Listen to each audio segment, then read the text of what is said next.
Hai teman-teman, Assalamualaikum. Selamat datang di channel Dunia Bunda Ita. Di video kali ini saya mau berbagi resep putri salju. Kue ini favorit banget ya pas lebaran, karena ini emang enak banget.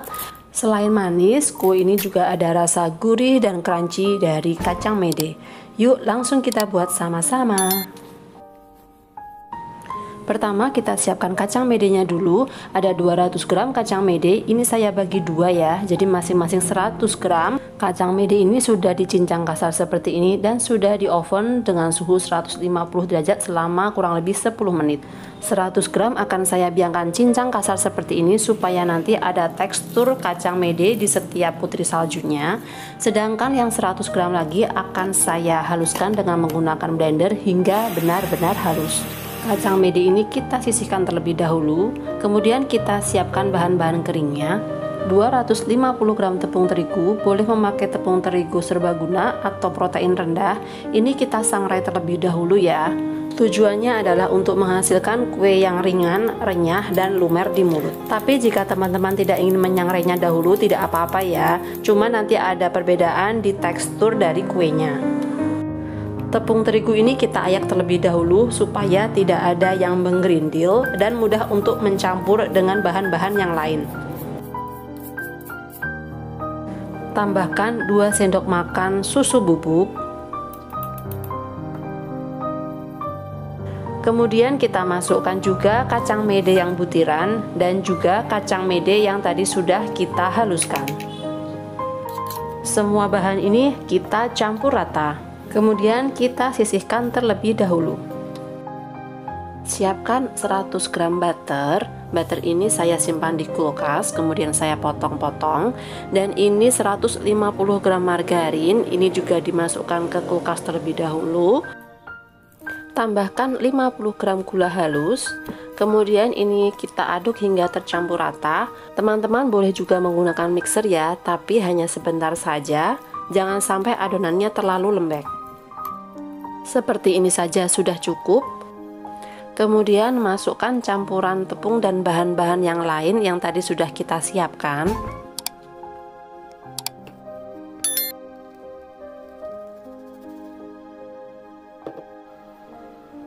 Kita aduk hingga tercampur rata.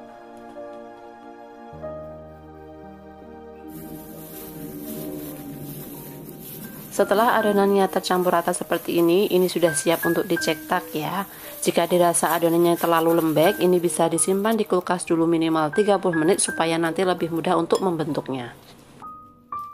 Setelah kita simpan di kulkas, adonannya menjadi lebih padat. Kemudian ini adonannya kita pipihkan dengan ketebalan sekitar 4 hingga 6 mm.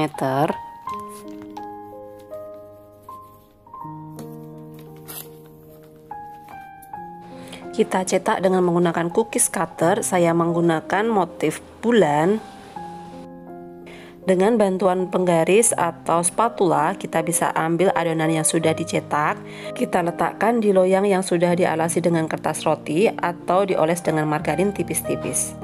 Lakukan hingga semua adonan. Kemudian panggang adonan ini dengan suhu 150 derajat Celcius selama kurang lebih 20 hingga 30 menit. Sesuaikan dengan oven masing-masing. Setelah kuenya matang, kita angkat. Seperti ini ya penampakan dari kue putih salju sebelum diberi gula. Ketika kue ini baru keluar dari oven, kuenya akan terasa lembek, tapi nanti setelah agak dingin dia akan mengeras ya. Selagi kuenya masih hangat, kita akan lumuri dengan gula. Di sini saya siapkan 2 jenis gula, yaitu gula halus dan gula donat. Pertama kita masukkan dulu ke dalam gula halus. Kita lumuri dengan gula halus. Gula halus ini akan lebih mudah menempel ketika kuenya masih hangat. Setelah kita lumuri dengan gula halus, kemudian kita masukkan ke dalam gula donat.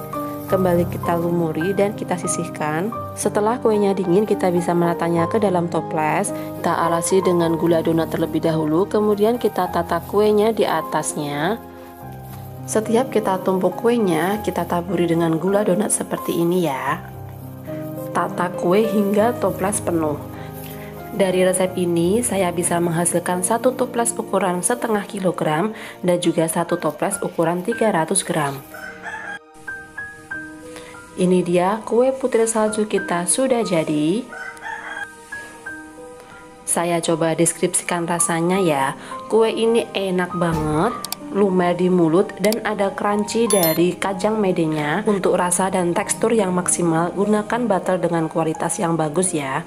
Terima kasih sudah menyaksikan video ini hingga selesai. Silahkan like, komen, dan share. Dan yang belum subscribe, jangan lupa subscribe. Sampai jumpa di video saya selanjutnya. Terima kasih.